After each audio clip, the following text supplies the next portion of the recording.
Nous sommes ceux que Jésus, par sa mort à Golgotha, nous a greffés à la nation d'Israël. Nous sommes greffés à la nation d'Israël. Nous sommes aussi des Israélites. Soyez les bienvenus. Excellence, monsieur l'ambassadeur, nous vous remercions.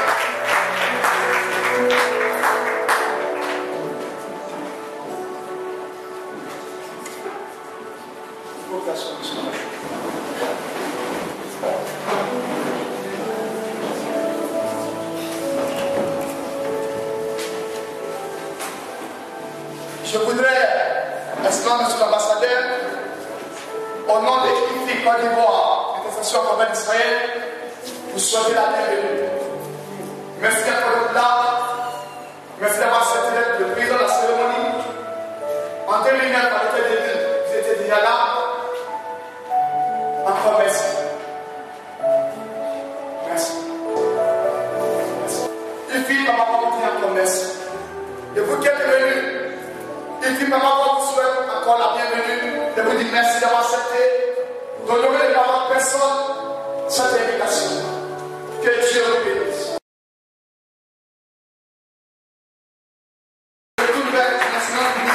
Excellence, sur mon conducteur, nous vous sommes aujourd'hui, nous vous écoutons pour votre mot de bienvenue.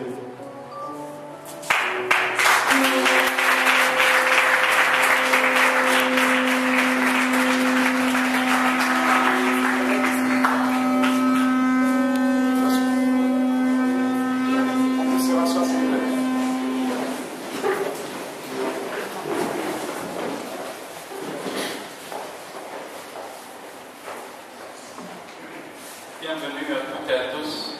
Shalom. Vous savez que le mot shalom en hébreu signifie pour nous à la fois la paix et on le prononce plusieurs fois pendant la journée. Parce que shalom pour nous, c'est aussi bonjour, c'est aussi au revoir, mais c'est surtout le souhait que la paix arrive finalement dans notre région du Moyen-Orient, entre les Israéliens et les voisins arabes qui n'ont pas encore trouvé l'occasion ou le courage pour nous prendre la main. Notre main tendue, on l'a fait plusieurs fois. Grâce à Dieu, le Dieu éternel, on a pu signer 2 accords de paix avec 2 voisins. L'Égypte, le pays arabe le plus important de la sous-région, et la Jordanie, le royaume de la Jordanie. Il nous reste encore 3 accords de paix à signer pour avoir une paix durable au Moyen-Orient dont on a tant besoin. Avec la Syrie, regardez ce qui passe en Syrie ces jours-ci, avec le Liban et avec les Palestiniens. Ces 3 voisins n'ont pas encore trouvé le courage de dire qu'ils sont prêts à reconnaître le droit des Juifs à avoir leur foyer national. Ça veut dire le droit de l'existence de l'État d'Israël comme un État légitime et créer un bon voisinage, ouvrir les frontières, faire le commerce, faire le tourisme, tout ce que peuvent faire de bons voisins. Quand vous êtes ici, avec le Ghana, avec le Libéria, avec le Burkina Faso, voilà le voisinage. Quand vous voulez voyager, on prend le car, on prend le train, on peut aller à Ouagadougou, personne ne vous arrête. Mais moi, quand je suis à Jérusalem, est-ce que je peux voyager à Beyrouth? Non. Est-ce que je peux voyager à Damas? Impossible. Même aller à Bethléem, la ville que nous apprécions tous, et nous avons là-bas nos ancêtres enterrés. Je ne peux pas aller à Bethléem facilement, parce que c'est un territoire palestinien. Pourquoi pas ouvrir les frontières? Mais de notre côté, Jérusalem est une ville ouverte pour toutes les religions. Si vous êtes musulmans, si vous êtes chrétiens, vous êtes les bienvenus à Jérusalem. Parce que c'est la ville sainte pour nous tous. Nous sommes 3 religions monothéistes. Nous partageons tous le même Dieu. On peut l'appeler de différentes façons, mais c'est le même Dieu pour nous tous. C'est le même Dieu de Jésus de Nazareth, que vous admirez ici. Et pour ces vœux et ces prières, je vous remercie infiniment. Pour moi, c'est un grand honneur, un plaisir extraordinaire d'être parmi vous. Je remercie pour cette invitation. Ce n'est pas la première fois qu'on se voit. La dernière fois, c'était là-bas, au plateau. Cette belle cérémonie que je fais. Et pour moi, c'est de nouveau, chaque fois, je suis très content d'être ici avec mes collègues, les membres de l'ambassade qui sont là avec moi. Pour eux, c'est la première fois, parce que c'est une nouvelle génération chez nous. Et moi, je suis pas loin de mon départ définitif de ce beau pays qui est le vôtre. Il y aura un nouvel ambassadeur qui arrive le mois d'août. Il y a une nouvelle équipe à l'ambassade. Je leur ai dit, venez avec moi aujourd'hui. Ce n'est pas quelque chose qu'on fait très souvent. On sera parmi nos amis, nos frères qui souhaitent la paix, qui demandent à l'Éternel à protéger ce peuple d'Israël qui n'est pas très nombreux, mais qui a son destin là-bas, qui doit partager ce petit morceau de terre avec ses voisins d'une manière pacifique et qui a contribué tellement de bonnes choses à l'humanité. Si on commence avec le temps biblique que vous connaissez très bien, l'Ancien Testament, même un jour de congé pendant la semaine. Le fait que c'est interdit de travailler le samedi, le Shabbat. Vous connaissez bien le Shabbat. Mais ce sont les Juifs qui ont inventé ça. Avant, c'était l'esclavage.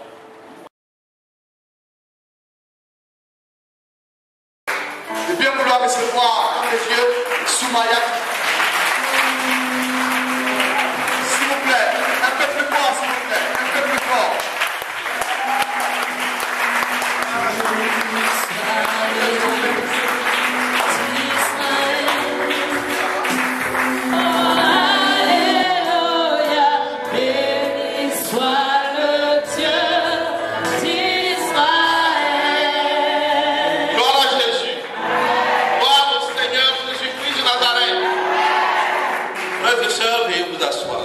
Saluer tous nos invités. Béni. Vous savez que c'est son nom d'ailleurs. Son Excellence s'appelle Béni Oumer. Donc il est Parlement déjà, il a la bénédiction. Puisque je souhaiterais peut-être développer certains aspects, je profiterai pleinement de mes 35 minutes. Je n'irai pas au delà. Comme j'ai eu la parole avec un petit retard, disons que j'en tiendrai compte. Il y a des choses simples que les chrétiens connaissent et que les juifs également connaissent. La première chose se trouve dans Genèse, chapitre 12, verset 3. Je bénirai ceux qui te béniront et je maudirai ceux qui te maudiront. Et toutes les familles de la terre seront bénies en toi. Première chose que les chrétiens connaissent. La deuxième, il se trouve exactement dans Nombre 24, verset 9, parle également d'Israël, en disant, il ploie les genoux, il se couche comme un lion, comme une lionne. Qui le fera lever? Béni soit quiconque le bénira. Et maudit soit quiconque te maudira. Béni soit quiconque te bénira. Et maudit soit quiconque te maudira. Voilà deux versets que les chrétiens connaissent bien. Les deux versets concernent Israël. Et ils partent tous de là, à juste titre, pour dire qu'il est bon de bénir Israël. Mais il est possible que nous ayons aussi à approfondir cela. C'est ce que nous allons essayer de faire.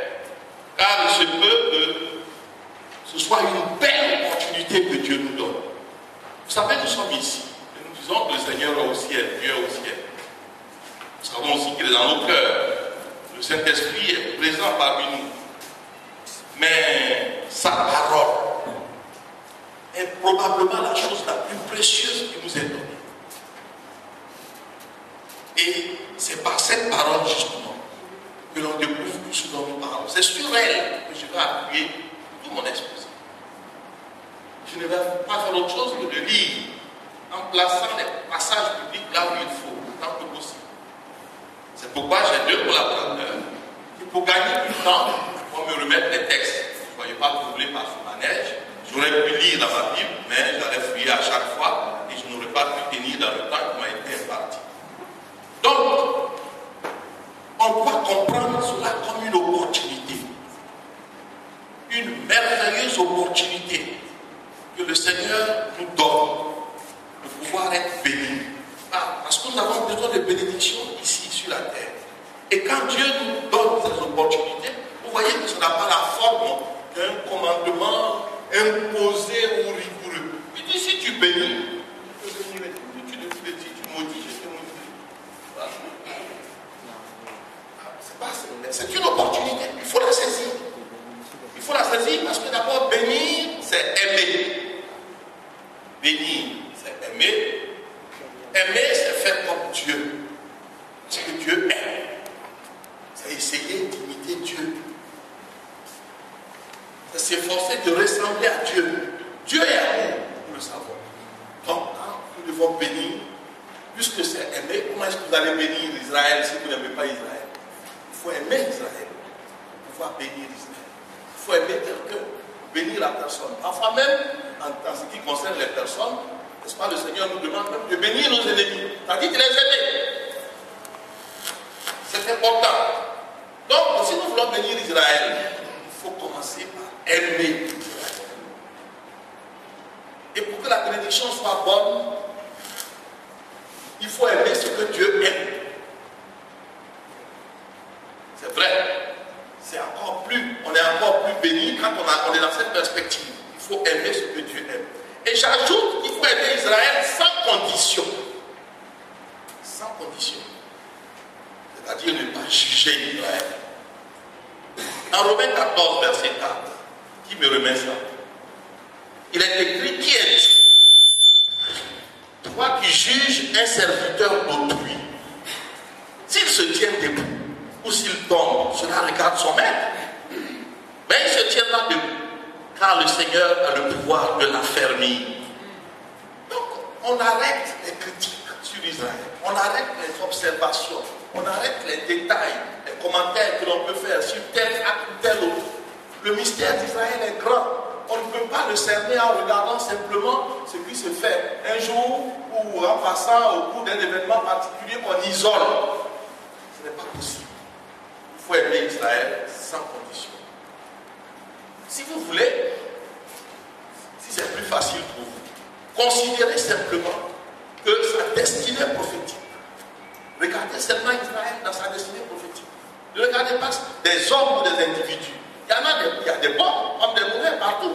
Mais quand on regarde la destinée prophétique d'Israël, on dépasse tous les détails, tous les événements qu'on peut prendre pour dire oui, et puis c'est Israël qui a fait ça, ou bien c'est un Israélien qui a fait ça, et on chute. Ce n'est pas comme ça. Dans le cas qui nous concerne, c'est un amour sans condition. Alors, si on doit bénir Israël, la première raison donc, c'est parce que Dieu aime Israël. Voilà. Nous disons que nous aimons Dieu. Nous disons que nous sommes attachés à Dieu. C'est pour Dieu que nous avons répondu même à cet appel cet après-midi. C'est un groupe de prière pour Israël. Nous sommes dans un cadre. Vous avez vu que c'est le Seigneur qu'on a loué, qu'on a adoré. C'est pour lui que nous sommes là. Alors, lui-même aime Israël. Premièrement, Dieu aime la terre d'Israël et veille sur le pays d'Israël. Nous allons prendre Deutéronome 11, versets 10 à 11.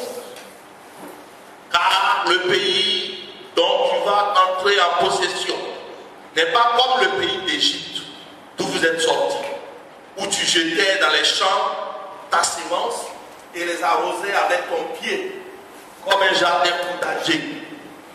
Le pays que vous allez posséder est un pays de montagnes et de vallées, qui boit l'eau, les eaux de la pluie du ciel. C'est un pays dont l'Éternel, ton Dieu, prend soin, et sur lequel l'Éternel, ton Dieu, a continuellement les yeux, du commencement à la fin de l'année. Dieu lui-même dit qu'il a les yeux continuellement sur Israël, du commencement à la fin de l'année. Si on suit le calendrier grégorien, on dira du 1er janvier au 31 décembre. C'est comme ça qu'on parlerait. C'est quand même quelque chose d'exceptionnel. Il n'y a pas beaucoup de pays dans le monde qui peuvent prétendre avoir cette grâce. Dieu aime donc Israël. Et là, je parle tout juste du pays, la terre, même le pays. Mais Dieu aime aussi le peuple d'Israël. C'est son peuple, le peuple juif, c'est son peuple. Et il le dit. Dans Deutéronome 32, versets 9 à 10, il dit ceci. Car la portion de l'Éternel, c'est son peuple. La portion, Dieu dit que sa portion en lui, c'est son peuple. Jacob est la part de son héritage. Voilà. Il a trouvé dans des contrées désertes, dans une solitude effroyable et d'effroyables hurlements. Il a entouré, il en a pris soin, il a gardé comme la prunelle de ses yeux. Personne ici ne peut accepter qu'on touche la prunelle de ses yeux. Et Dieu dit qu'il a gardé Israël comme la prunelle de ses yeux. Dieu aime Israël. Si nous aimons Dieu et que nous voulons l'imiter, déjà là, nous avons des raisons d'avancer dans cette optique. Dieu aime Israël et Israël est la prunelle de ses yeux. Cela revient d'ailleurs dans Zacharie 2, verset 8. On va, c'est plus la peine de vous présenter ça, c'est ce qui est là. C'est dit aussi là, si vous voulez, je peux le confirmer. D'ailleurs, il y a une tendance à montrer que quand Dieu dit deux fois la même chose, c'est que cela lui tient à cœur. Nous sommes dans Zacharie chapitre 2, verset 8. Car ainsi parle l'Éternel des armées. Après cela viendra la gloire. Il m'a envoyé vers les nations qui vous ont dépouillé. Car celui qui vous touche la prunelle de mon œil. Touche la prunelle de son œil. Celui qui touche à Israël. Oui, moi j'observe le monde. Et parfois, quand un pays s'emporte contre Israël, comme c'est le cas de la Turquie récemment, qui ont demandé qu'Israël vienne leur présenter des excuses. J'ai dit à mon épouse qu'ils vont avoir des problèmes. Et ça ne va pas manquer. Là, il est obligé de faire des discours toutes les semaines, mais ça chauffe sur lui. Tôt ou tard, quand on s'en prend à ce pays, on a des problèmes. Malheureusement, les gens ne voient pas tout ça bien.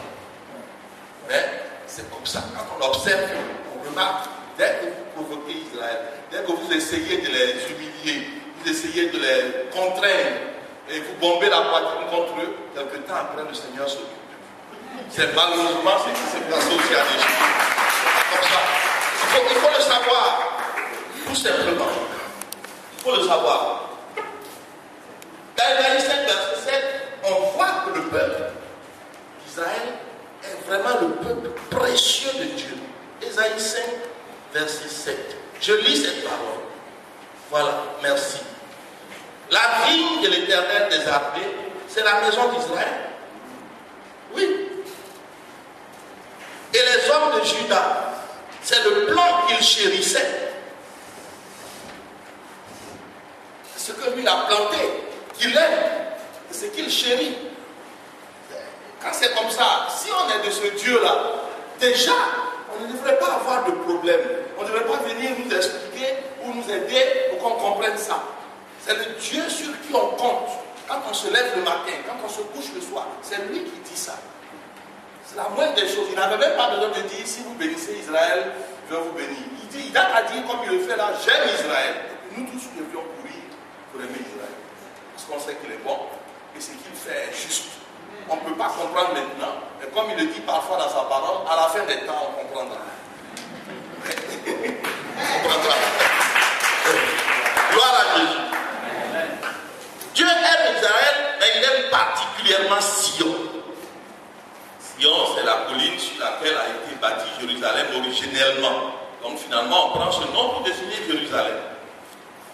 Mais moi, je dis directement, particulièrement Sion, qui est Jérusalem, la capitale éternelle d'Israël. Donc, on a vu que le Seigneur aime la terre d'Israël, qu'il aime le peuple juif. On a vu qu'il aime dans le peuple juif, comme on vient de le voir tout de suite. Il préfère Judas.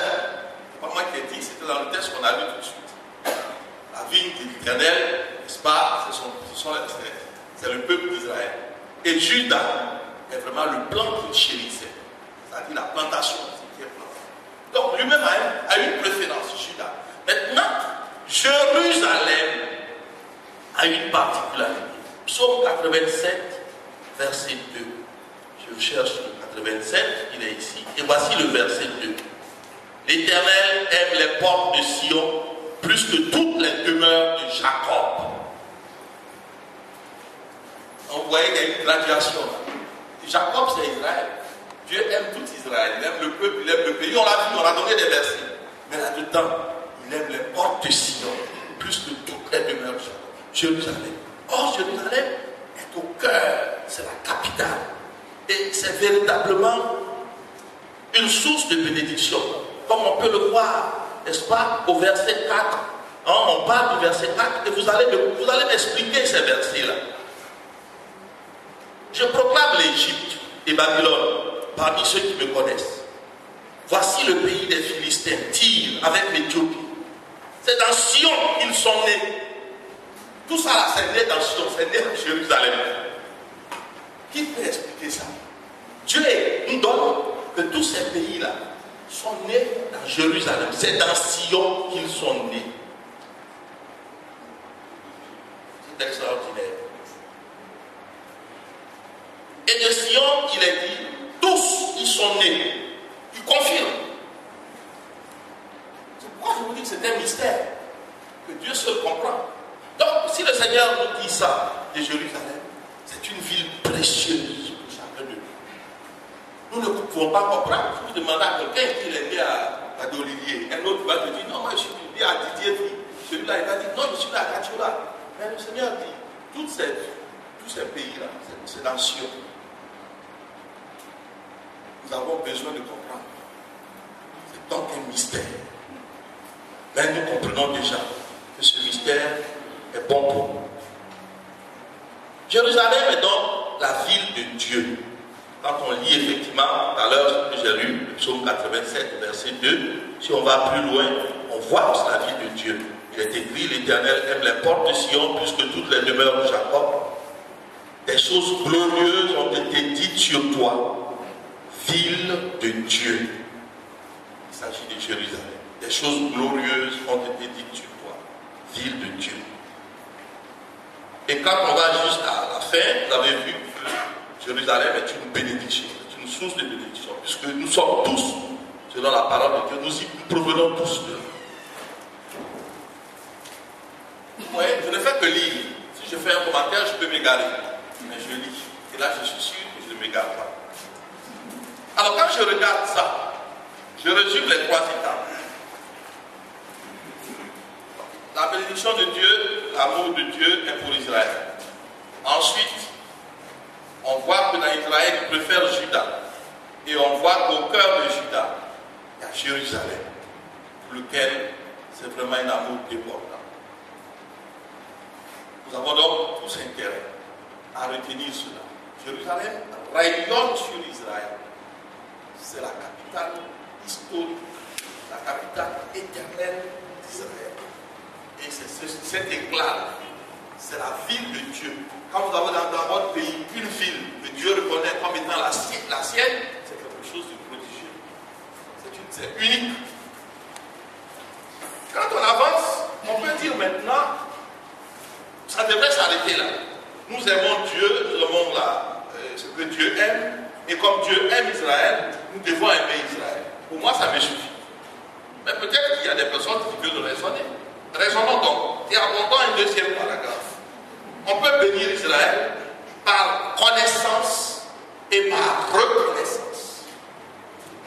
La connaissance, en découvrant, n'est-ce pas, qu'Israël est le modèle divin, unique, le modèle que Dieu a donné pour témoigner du Dieu unique au sein d'une idolâtrie universelle.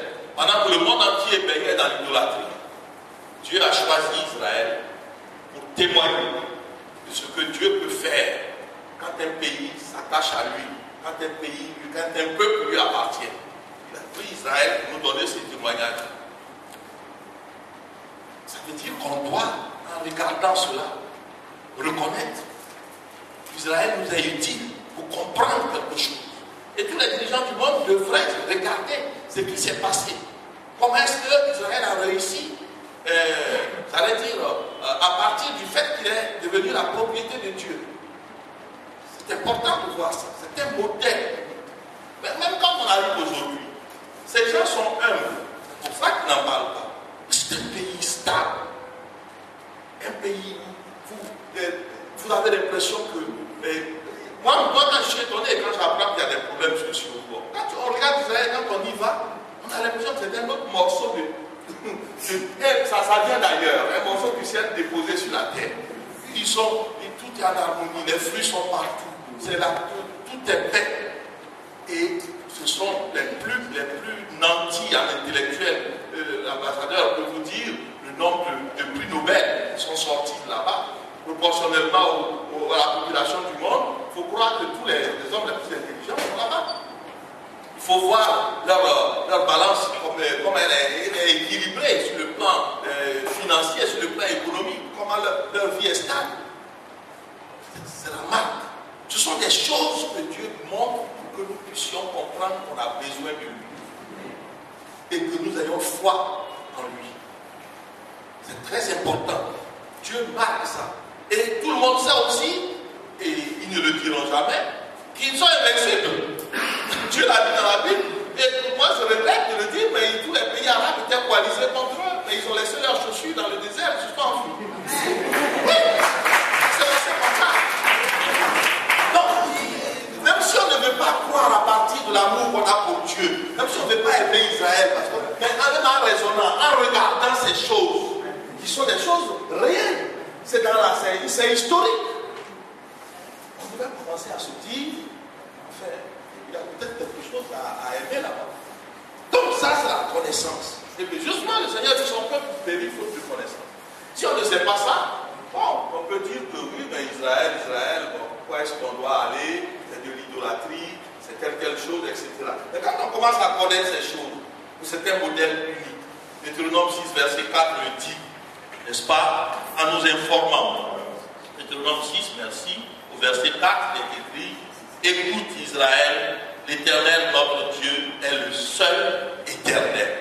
Voilà les enseignements qu'Israël a reçus, n'est-ce pas? Il sait qu'il n'y a qu'un seul Dieu. Et ça a été déterminant pour lui. Ensuite, on voit que dans Isaïe 43, verset 10 à 12, il est écrit, Isaïe 43, verset 10 à 12, ici, n'est-ce pas? Eh bien, vous êtes mes témoins, dit l'Éternel, vous et mon serviteur que j'ai choisi, afin que vous le sachiez, que vous me croyiez, n'est-ce pas? Et il ajoute ici, et comprenez que c'est moi. Avant moi, il n'y a point été formé de Dieu. Et après moi, il n'y en aura point. Un point, un trait. Ce sont des enseignements clairs sur lesquels Israël est fondé. Et ces enseignements sont solides. Et c'est pourquoi nous avons affaire à une nation unique. C'est une source de bénédiction. Voilà une autre raison pour la connaissance ou la reconnaissance. Et là, c'est plutôt de la reconnaissance. On doit être reconnaissant à Israël parce que c'est une source de bénédiction. Les versets que nous avons lus en prélude à cet exposé peuvent vous l'indiquer, mais c'est surtout pour donner aux nations la démonstration de la bénédiction inhérente au vrai Dieu. C'est pour ça qu'Israël est aussi béni aujourd'hui. Malgré tout ce que le monde connaît comme soubresaut, c'est une zone tranquille, paisible, etc. Une source de bénédiction. On peut voir dans Deutéronome 13, versets 26 à 29, ce qui est certainement là. 33, c'est ça, merci. Deutéronome 33, versets 26 à 29. Je lis, nul n'est semblable au Dieu d'Israël. Il est porté sur les cieux pour venir à ton aide. Il est avec majesté porté sur les nuées. Le Dieu d'éternité est un refuge. Et sous ses bras éternels est une retraite. Devant toi, il a chassé l'ennemi. Et il a dit, extermine. Israël est en sécurité dans sa demeure. La source de Jacob est à part dans un pays de blé et de mou, et son ciel distille la rosée. Que tu es heureux, Israël. Oui, qui est comme toi, un peuple sauvé par l'Éternel. Amen. Ce sont les paroles de Dieu. Il faut connaître. Si on ne les connaît pas, évidemment, on peut dire c'est quoi Israël? Pourquoi est-ce qu'on doit bénir Israël? Mais quand on les connaît, eh bien on s'y met. Dans 1 Chronique 17, verset 20 à 21, il y a également la délivrance d'Israël et ses victoires pour entrer dans Canaan. 1 Chronique 17, verset 20 à 21. Voilà le verset 20. Éternel, nul n'est semblable à toi. Il n'y a point d'autre Dieu que toi, d'après tout ce que nous avons entendu de nos oreilles. Est-il sur la terre une seule nation qui soit comme ton peuple d'Israël? Que Dieu est venu racheter pour en former son peuple et te faire un nom et pour accomplir des miracles et des prodiges en chassant des nations devant ton peuple que tu as racheté d'Égypte. Tu as établi ton peuple Israël pour qu'il fût ton peuple à toujours. Et toi, Éternel, tu es devenu son Dieu. Voilà. Alors, le peuple d'Israël est heureux, comme le dit le psaume, n'est-ce pas, 144, verset 15. C'est vraiment une source de bénédiction. Heureux le peuple pour qui il en est ainsi. Heureux le peuple dont l'Éternel est le Dieu. Amen. Nous avons béni tout à l'heure le Dieu d'Israël en chantant. Béni soit le Dieu d'Israël. Donc, Israël est une source de bénédiction. C'est bon à connaître. Et ça doit entraîner la reconnaissance. Mais pour nous, la reconnaissance même vient du fait que c'est une source de salut. Recevoir, préserver et transmettre les Écritures a été la mission d'Israël. Et on doit être reconnaissant à Israël pour ça. Si aujourd'hui on est content de lire les Bibles, ça c'est là que cela nous vient. C'est très important. C'est une source de salut. Deutéronome 4, verset 5 à 8 le dit. Deutéronome 4, verset 5 à 8, n'est-ce pas, nous dit exactement, bien que nous soyons dans Deutéronome, et vous qui vous êtes attachés à l'Éternel votre Dieu, vous êtes aujourd'hui tous vivants. Voici, je vous ai enseigné des lois et des ordonnances, comme l'Éternel mon Dieu me l'a commandé, afin que vous les mettiez en pratique dans le pays dont vous allez prendre possession. Vous les observerez et vous les mettrez en pratique, car ce sera là votre sagesse et votre intelligence aux yeux des peuples qui entendront parler de toutes ces lois et qui diront: cette grande nation est un peuple absolument sage et intelligent. Amen. Intelligent, prix Nobel. Intelligent. C'est comme ça qu'on rapporte tous les Nobel. Dieu dit sage et intelligent. Quand Dieu parle ainsi d'un peuple, il n'est pas difficile de l'aimer. On doit l'aimer facilement. N'est-ce pas? C'est une source de ça.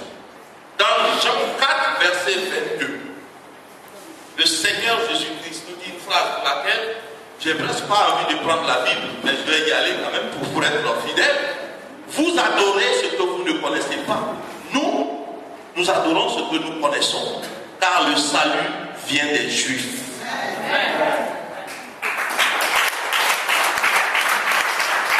Il dit mieux. Jésus déclare que le salut vient des Juifs. Or, il n'y a rien de plus important que le salut. On peut faire tout ce qu'on veut ici. Si à la fin du compte, Dieu dit: je ne te connais pas, c'est un drame. Tu as passé combien de temps ici? 110 ans? Bon, même ça, c'est rare. Mais maintenant, c'est pour l'éternité. Il dit qu'il ne te connaît pas. C'est pour l'éternité. Les 110 ans que tu as passé ici sont une goutte d'eau par rapport à l'éternité. Le salut qui nous permet d'entrer dans l'éternité est fondamental. Or, ça vient des Juifs. Et ce n'est pas nous qui l'avons écrit, c'est écrit dans la Bible. Donc, on doit être reconnaissant à Israël. C'est pour cela que j'ai appelé ce paragraphe connaissance et reconnaissance. Le salut vient des Juifs. C'est important. Romains 3, verset 1 à 2 l'a montré aussi. Il y a un avantage pour les Juifs. Romains chapitre 3. Voici, c'est ici, verset 1 à 2. Quel est donc l'avantage des Juifs? Ou quelle est l'utilité de la circoncision? Il est grand de toute manière. Et tout d'abord, en ce que les oracles de Dieu leur ont été confiés. Et quoi? Si quelques-uns n'ont pas cru, leur incrédulité anéantira-t-elle la fidélité de Dieu? Les oracles de Dieu leur ont été confiés. Dieu ne peut pas le confier par hasard à un peuple qui ne le mérite pas, ou en tout cas qui ne mérite pas de bénédiction. C'est important. Finissons. Nous savons que l'une des raisons pour lesquelles nous sommes ici, devons être reconnaissants, c'est qu'Israël a servi de cadre d'accueil et de manifestation du Messie. Parce qu'il a écrit déjà dans le psaume 14, verset 7, et ça vous pouvez enlever, le libérateur viendra de Sion. Déjà, le libérateur viendra de Sion. Et donc, c'est Sion qui nous permet d'entrer dans nos bénédictions, dans notre liberté, dans notre restauration, dans notre délivrance. Donc, ça montre aussi le règne millénaire du Seigneur Jésus-Christ. Ce règne sera associé à Sion, inévitablement. Puisque Zacharie 14, verset 3 à 4, nous instruit qu'au moment de son retour, eh bien, où il va se poser les pieds? Zacharie 14, verset 3 à 4. L'Éternel paraîtra et il combattra ces nations comme il combat au jour de la bataille. Ses pieds se poseront en ce jour-là sur la montagne des Oliviers, qui est vis-à-vis de Jérusalem, du côté de l'Orient. La montagne des Oliviers se fendra par le milieu à l'Orient et à l'Occident, et il se formera une très grande vallée. Une moitié de la montagne reculera vers le septentrion et une autre vers le midi. Même quand il vient pour la grande bataille, il ne se pose malheureusement pas à Bassam. Je voudrais bien que ce soit à Bassam. On aurait une chance de l'héberger. C'est pas là-bas. Encore une fois, c'est à Jérusalem, sur le mont des Oliviers. Et si on ne trouve pas là un signe d'attachement, de fidélité et de bénédiction, je ne sais plus ce qu'on peut avoir. Donc, c'est une marque d'amour pour le Seigneur que d'aimer et de bénir Israël. Si on aime Dieu et qu'on veut lui montrer ça d'une manière ou d'une autre, il y a plusieurs manières, certes. Mais l'une des manières qui constitue une belle opportunité, c'est d'aimer et de bénir Israël. Parce que Dieu, il nous a recommandé, et on n'a pas besoin de le répéter, de l'aimer de tout notre cœur. Tu aimeras l'Éternel ton Dieu de tout ton cœur, de toute ton âme, de toute ta pensée, de toute ta force. Dans l'évangile de Marc, chapitre 12, verset 30, c'est complet. À ces 4 conditions. Ton cœur, ton âme, ta pensée, ta force. C'est important. Eh bien, si on veut l'aimer comme ça, totalement, on l'aime avec ce qu'il aime. Et on vient de voir qu'il aime Israël. On a donc le devoir d'ajouter cela. Ensuite, dans Jean 15, verset 13 à 14, aimer Dieu, c'est appliquer ses commandements. Or, nous savons que le Seigneur, non seulement il nous commande d'aimer, mais il nous a dit aussi, si tu bénis Israël, tu seras béni. Et si nous prenons ça pour une simple recommandation, appliquons seulement et nous verrons. Nous verrons qu'il est fidèle. C'est pourquoi, quand nous faisons nos prières, nous n'oublions jamais, à un moment ou à un autre, d'élever la voix pour Israël. C'est très important. Parce que c'est Dieu lui-même que nous vénérons ici, en bénissant ce qu'il aime, ce qu'il a choisi. Parce que nous ne le faisons pas pour autre chose que pour Dieu. Nous le faisons parce que c'est le peuple de Dieu, parce que c'est le choix de Dieu, parce que Dieu le veut. Il y a une destinée prophétique qui est en cours et qui doit nous raconter une grande joie, le retour de Jésus. Tout à l'heure, le frère essayait de situer mon ministère. Il a dit, après, il est intercesseur pour la Côte d'Ivoire, il a fait maintenant intercesseur pour la Nouvelle Côte d'Ivoire. C'est la maison de prière de la Nouvelle Côte d'Ivoire. Et cette maison de prière milite pour le retour de Jésus. Elle milite pour que nous puissions collaborer avec Israël. Parce que pour nous, c'est un cheminement pour ce grand moment. Eux pourraient dire c'est le 3e temps, n'est-ce pas? Et moi je suis pour le 3e temps. Et je suis aussi pour que le Seigneur revienne le plus tôt possible. Vraiment, pour que nous puissions voir sa gloire sur nous. Nous avons donc compris que Israël est intimement lié au programme de Dieu la création. De manière indissociable. Si on laisse ça de côté, on a laissé quelque chose de capital. Vraiment. Ce n'est pas une matière à option. Comme ce que font les gens qui passent le bac actuellement, peut-être qu'il y a des matières à option. Israël, ce n'est pas une matière à option. Il ne faut pas se tromper. Ce n'est pas option. On peut se tromper, on peut regarder et puis dire non, bon, comme ça ne vient pas dans les 10 commandements, donc, et puis, c'est une erreur. C'est marqué là. Et il faut prendre ça au sérieux pour avancer. C'est une opportunité pour aller bien, vite, fermement avec le Seigneur. C'est pourquoi Zacharie 14, ma conclusion, nous dit ceci. Au chapitre 16 à 19, il est écrit: tous ceux qui resteront et de toutes les nations venues contre Jérusalem monteront chaque année pour se prosterner devant le roi, l'Éternel des armées, et pour célébrer la fête du tabernacle. S'il y a des familles de la terre qui ne montent pas à Jérusalem pour se prosterner devant le roi, l'Éternel des armées, la pluie ne tombera pas sur elle. Si la famille d'Égypte ne monte pas, si elle ne vient pas, la pluie ne tombera pas sur elle. Elle sera frappée de la plaie dont l'Éternel frappera les nations qui ne monteront pas pour célébrer la fête des tabernacles. Ce sera le châtiment de l'Égypte, le châtiment de toutes les nations qui ne monteront pas pour célébrer la fête des tabernacles. Moi, je ne vois pas option là. Et Allah, ce n'est pas une option. Il n'y a pas d'option. Il faut aller. Il faut donc s'attacher dès maintenant à Jérusalem, s'attacher à Israël, pour que ces choses soient facilitées, n'est-ce pas, lorsque nous devrions nous y rendre. D'ailleurs, j'ai voulu en parler à la présidente, mais je l'ai fait écouter son beau discours. Nous nous préparons à nous y rendre pour la fête des tabernacles. Donc je lui laisse ça. Voilà. Si quelqu'un d'entre vous la voit et que les conditions vous intéressent, nous avons reçu une invitation du ministère du Top S. Il nous demande de venir avec des paroles prophétiques très fortes. C'est pas disant que Dieu veut que vous veniez cette année en Israël, etc., à Jérusalem. Si vous voulez prier, vous aurez la confirmation. Nous avons donc produit, nous avons pris des contacts. Il y a les montants qui sont là. Si tout à l'heure, elle pourra vous en parler après dans vos réunions. Si quelques-unes veulent se joindre à nous pour la fête des tabernacles du 3 septembre au 17 septembre. 18. Oui, nous on revient le 17, parce que notre corps ne fait pas 18. Il faut bien dire aux gens la vérité pour qu'ils prennent leur précaution. N'est-ce pas? Les festivités sont prévues jusqu'au 18. On va revenir le 17, sinon après le vol c'est le 20. Il faut payer 2 autres nuits d'hôtel, etc. On revient le 17, on aura fait l'essentiel cette fois. Voilà une proposition pour montrer que nous sommes partants pour Israël. Voilà. Oui, nous sommes partants et il faut aimer et bénir Israël. Quand je traitais ça, mon temps est fini, je vais m'arrêter. Je me suis dit, j'ai envie d'ajouter comment bénir Israël. Non, on ne m'a pas demandé ça. Donc je vais m'asseoir.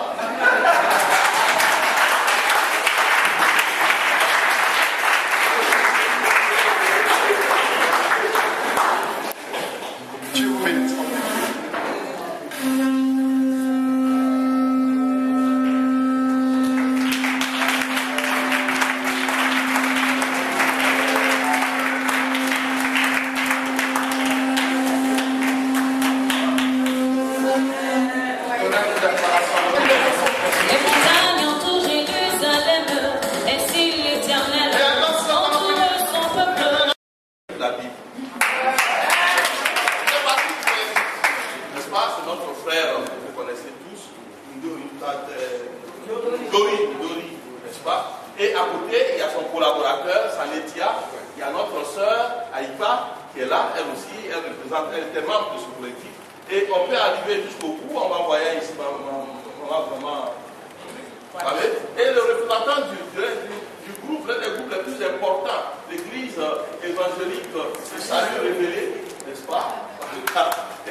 l'ambassadeur en dépouillant vérifie si ce qu'on a dit est bon.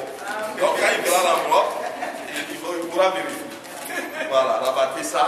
Et c'est ce que nous avons aujourd'hui, après 2 ans d'attente, depuis 2010, août 2010, jusqu'à aujourd'hui, juin 2013, 3 ans. Nous avons pu faire le geste. Dieu nous a permis d'être assis à côté de nous. Voilà. Donc voilà, vous avez été témoin. Il ne sera pas dit que l'argent n'est pas arrivé en Israël. Israël est là. Voilà, je suis coupé de tout là.